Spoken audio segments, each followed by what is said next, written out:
John, do you think the Eagles are at a disadvantage with Nick Sirianni as their head coach being an offensive guy who doesn't necessarily add a schematic advantage like someone like that? No, it's I talk no. Head coach is a different job. He's not the offensive coordinator. I know, You but know, don't you? I it's mean, if you have an offensive-minded head coach, they're always gonna have input on the offense. Like someone said, "Well, this has Nick's hands all over the offense." I'm like, no shit. He's an offensive guy who's the head coach of the team. First off, the whole team is up to him. Basically, he's the head coach, and he's an offensive backgrounded guy. Obviously he's going to take a liking to it or be like, hey, what are we doing in here? Hey, what's going on over here? Hey, why don't we do this? Why don't we try this? Is there a disadvantage to having that and not feeling as though he provides the level of offensive acumen that some of the other ones do? I mean, I've always been, long before I've even known Nick Sirianni's name, I've been a CEO coach guy. I would rather have a CEO coach. I want a head coach who's involved with the entire team. Um, I don't want Do you think Nick's to, a good CEO coach? yeah, I think he's a great CEO coach. I agree. I was just asking. Um, all these, first of all, it comes from the people who think the whole thing is scheme and nothing else matters, which I think is dumb. The whole thing is X's and O's, where the other stuff is so much more important. But again, it's intangible, so people don't value it. So is scheme, but at least they can point to offensive numbers and say, well, this guy's great because this. And it's usually personnel more than anything else. Then you have the group that say, well, they lose coordinators every year. Everybody loses coordinators. Well, okay, Kyle Shanahan, who, by the way, is not a great head coach, but he's a great play caller and great play designer. Maybe, he's the architect of, and actually his father, but really the most successful and influential offensive system since Bill Walsh. Let's put it that way.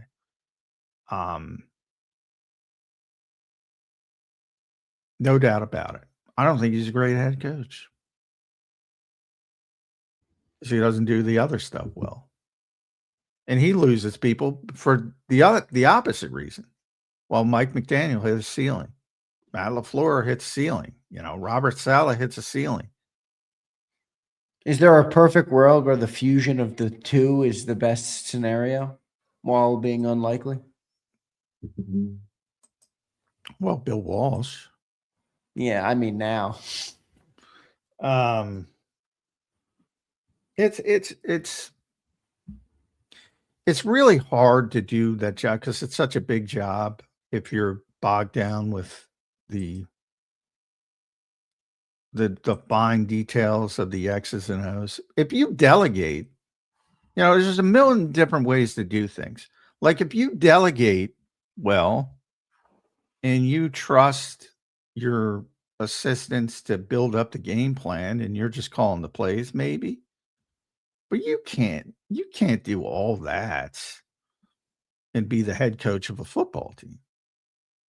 In my opinion, I wouldn't want it if I'm an owner. Obviously, you can. There's a lot, and Kyle's a very successful head coach. I'm not saying he's not, but I'm saying to be at the highest optimal level,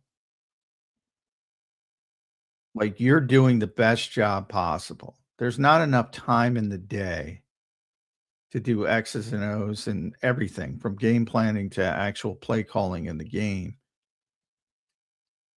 to do all the other stuff you have to do as a head coach and do it successfully. It's too big of a job. So if you can delegate and you trust your guys, sure. I mean, Is Sirianni's seat even mildly warm this year? Well, if they lose a bunch of games, sure. But no, I don't think going into the season, no. What if they go 11-6 again and get bounced in round one and the offense is ugly? It depends what it looks like. I mean, are they getting blown out? Is the offense ugly? If they get blown out and the offense is ugly, yeah, it'll be warm. He'll have to, at the bare minimum, go in and sell his plan and why it's going to get better. And Jeffrey might say, yeah, I've heard this before. So, I mean, the expectations are what they are, and one and done in an ugly fashion is not going to be positive. No, I agree.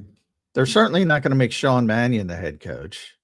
No, I agree with that. You know, if you kind of put yourself in a box if you're the Eagles from the standpoint of, like, in that situation that you just threw out there, or you can fire the head coach, but then you're overturning the whole thing again because the new head coach, whoever you bring in, is going to want his own guys. Yeah, right. Now you can a couple guys, you know. You can I think this is a great question, John. Listen to this. Riding the bench says this. With the Eagles and with the setup in Philly, is the CEO coach really the best archetype?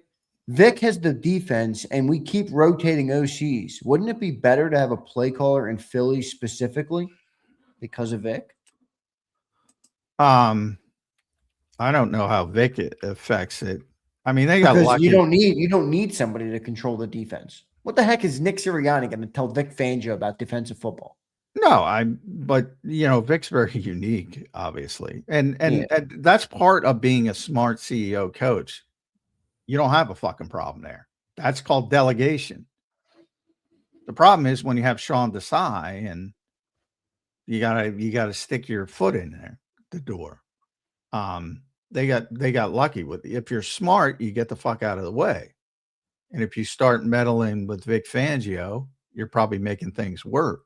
Like you know, understand hiring good people and letting them do their job is the number one aspect of delegation. The whole point of it is that you're the CEO. Now you hope so you more view that as a successful form of delegation as opposed to the system could be different because of Vic. Well, no, I think it's I don't understand your point there, but I think it's self-explanatory. No, I'm not making a point. I'm asking if you don't view Vic as a reason to change. You view Vic as a proof of success. Well, Vic, but it's not even proof of success because Vic is so unique in the fact that he's the best defensive coordinator in football. He's from the area. He wanted to end his career in the area because of his family. So he kind of lucked out. Ultimately, he's not going to be coaching for much longer. So, you know, you're going to live the other side of it again a little bit too quickly, probably, unfortunately. So I don't know if it's a sign of success or the sign of the other way. It's neither. He's a unicorn and you lucked into it. And but as a CEO coach, you don't upset the apple cart. But the thing, you know who the longest tenured offensive coordinator in the NFL is right now? Any guesses? Anybody? Well, it's probably so short. What is it? I don't know. It's 2022. And it's Wes Phillips, who is the offensive coordinator in Minnesota, which means he isn't the offensive coordinator because Kevin O'Connell is. And Adam Stenovich in Green Bay, who is, again, not the offensive coordinator. Matt LaFleur is. Like, this holding on to coordinators bullshit doesn't exist in the modern NFL. It doesn't exist. 2022. So it makes sense. You're saying, why would you optimize for something that's going to be here no longer than 2 or 3 years? It's just part of it. It's not even about liking it. It's just part of it. You either fail and you get fired, or you do well and you get promoted. And the Eagles have done well, and guys got jobs, and they've done lowered expectations, and guys get fired. There's no law that said the Eagles couldn't be patient with Brian Johnson or Kevin Petula. They don't have any patience. Fair enough. All right, good answer. All right, John.